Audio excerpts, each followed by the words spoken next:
अंदर से एक दहाड़ भरी आवाज आई। ये गांव मेरा भी है, कुछ नहीं होने दूंगा इस गांव को, तू जा। लोगों ने देखा वो लंबी घूंघट डाली औरत अपना शरीर बदल रही है। धीरे धीरे वो एक काली नागिन बन गई। गांव वालों, तुम्हें पता नहीं कौन हूँ मैं इसी गांव का जमींदार था। मरने के बाद मेरे पापों के कारण अपनी ही चली हुई हवेली में मुझे दानव होकर रहना पड़ रहा था। आज मैं अपने पापों का प्रायश्चित करूंगा, उस इच्छाधारी नागिन को मार डालूंगा जो तुम सबों का जीना हराम कर रहा है। दानव ने हवा में अपनी उंगलियां हिलाई। लोगों ने सहम कर देखा, सुखी के घर से गिरिजा खींची चली आ रही है। गिरिजा चिल्ला,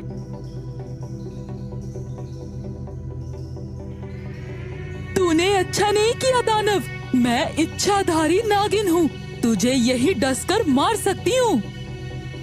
ये कहती हुई गिरिजा अपना शरीर बदल रही थी। वो औरत से एक भयंकर बड़े से काले नागिन में बदल गई। यही इच्छाधारी नागिन रोज गांव के जानवरों को निगलती रहती है। ये आजकल में इंसान के बच्चों को भी निगलने वाली थी। दानव का प्रायश्चित। प्रीतमपुर, यही नाम है उस गांव का। वैसे तो गांव में बेरोक तक सभी लोग घूमते हैं, आते जाते हैं, लेकिन गांव के एक किनारे कुछ हटकर एक जली हुई हवेली है। चारों तरफ झाड़ जंगल से घिरा हुआ। वहाँ लोग कदापि नहीं जाते। गांव का सबसे बुजुर्ग हीरा लाल का कहना है, उधर उस जेल हवेली के पास कोई मत जाओ, उधर एक दानव रहता है। हीरा लाल को सबसे ज्यादा बुजुर्ग होने के नाते उसे लोग इज्जत करते, और फिर एक अनजाना डर सा भी था। इसीलिए लोग हवेली से दूर रहने में ही अपनी भलाई समझते। सुखी अपने बच्चों और पत्नी के साथ इसी गांव में रहता था। एक दिन ऐसा हुआ कि गांव में कहीं से एक महिला आई और कोई किराए का मकान ढूंढने लगी। वो औरत ढूंढते ढूंढते सुखी के पास भी पहुंची।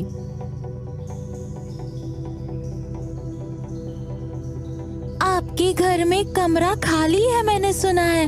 अगर वो आप मुझे किराए पे देंगे तो बहुत मेहरबानी होगी। आप जो पैसे मांगेंगे किराए के तौर पर, मैं देने को तैयार हूँ। मकान तो खाली है, लेकिन किराए में मुझे इतने पैसे चाहिए। सुखी ने एक बड़ा सा रकम मांग लिया किराए में। कोई बात नहीं, मैं उतना ही दूंगी जितना आपने मांगा है। इस तरह वो औरत, जिसका नाम गिरिजा था, आकर सुखी के मकान में किराए पर रहने लगी। आपका मकान बहुत अच्छा है, ऐसे ही मुझे चाहिए था। धन्यवाद आपको। आपको किसी चीज की जरूरत हो तो मुझे बताने में संकोच मत करना। आज आप थकी हारी आई हुई है, तो रात का खाना आप हमारे परिवार के साथ ही खाइए। मैं तो रात में सिर्फ दूध लेती हूँ, आपको बेवजह परेशानी होगी। कोई बात नहीं, मेरे घर में दूध का इंतजाम हो जाएगा। कुछ दिन बीत जाने के बाद गांव में कुछ अनहोनी सी चीजें होने लगी थी। जैसे किसी के घर से मुर्गियां गायब होने लगे।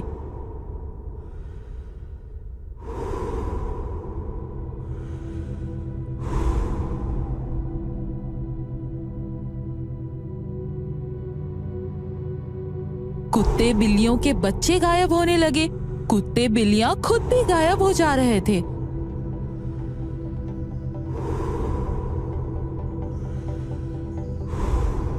गाय के नवजात बछड़े या फिर बकरियों के बच्चे भी न जाने कहां गुम होने लगे।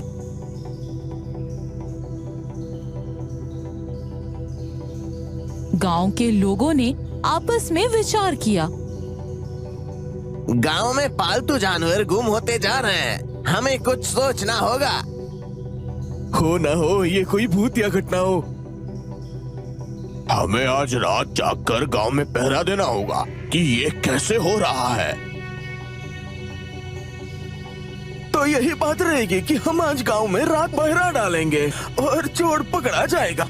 लेखी के गाय को आज ही बछड़ा हुआ है, वही आसपास रहेंगे हम।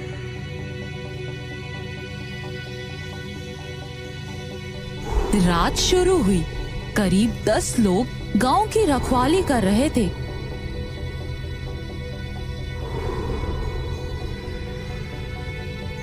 लेखी के घर के पास अंधेरे में छुपे हुए थे। तभी एक ने धीमे से कहा,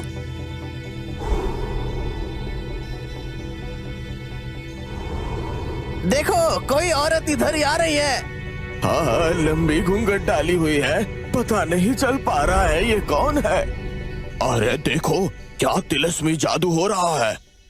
लोगों ने देखा वो लंबी घूंघट डाली औरत अपना शरीर बदल रही है। धीरे धीरे वो एक काली नागिन बन गई।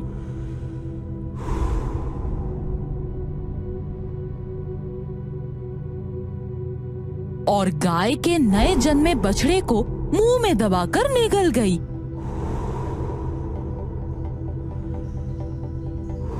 फिर थोड़ी देर में फिर से लंबी घूंघट डाली औरत बन गई और अंधेरे में चलती हुई गायब हो गई। लोगों को उसके पीछे जाने की हिम्मत तक नहीं हुई। सुबह पूरे गांव वालों को पता चल गया कि उनके गांव में कोई इच्छाधारी नागिन है जो उनके पालतू जानवरों को निगलती जा रही है। फिर सभी लोग आए गांव के सबसे बुजुर्ग हीरा लाल के पास। हीरा काका, आपको सोचकर इस इच्छाधारी नागिन से हमारा जान बचाओ। काम आसान नहीं है, वो एक इच्छाधारी नागिन है, कोई मामूली चीज नहीं है। ठीक है, मैं देखता हूँ। सभी लोग बुझे मन से चले गए। आधी रात के समय हीरा लाल लाठी टेकते हुए उस जली हवेली के पास आए।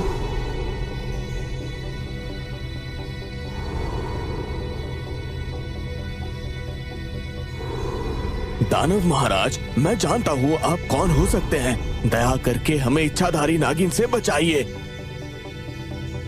अंदर से एक दहाड़ भरी आवाज आई। ये गांव मेरा भी है, कुछ नहीं होने दूंगा इस गांव को। तू जा।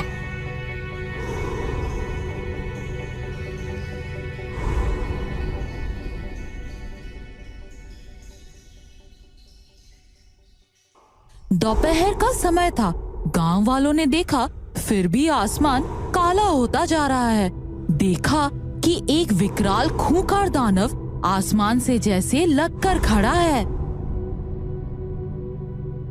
गांव वालों, तुम्हें पता नहीं कौन हूँ मैं इसी गांव का जमींदार था।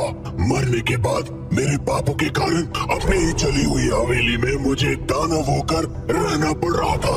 आज मैं अपने बापू का प्रायश्चित करूंगा।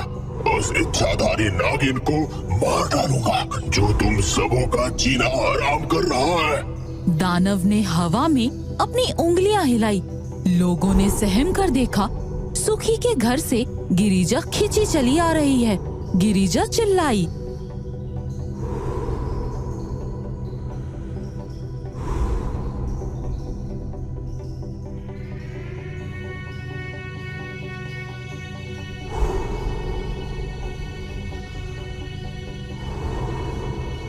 तूने अच्छा नहीं किया दानव, मैं इच्छाधारी नागिन हूँ, तुझे यही डसकर मार सकती हूँ। ये कहती हुई गिरिजा अपना शरीर बदल रही थी। वो औरत से एक भयंकर बड़े से काले नागिन में बदल गई। यही इच्छाधारी नागिन रोज गांव के जानवरों को निगलती रहती है।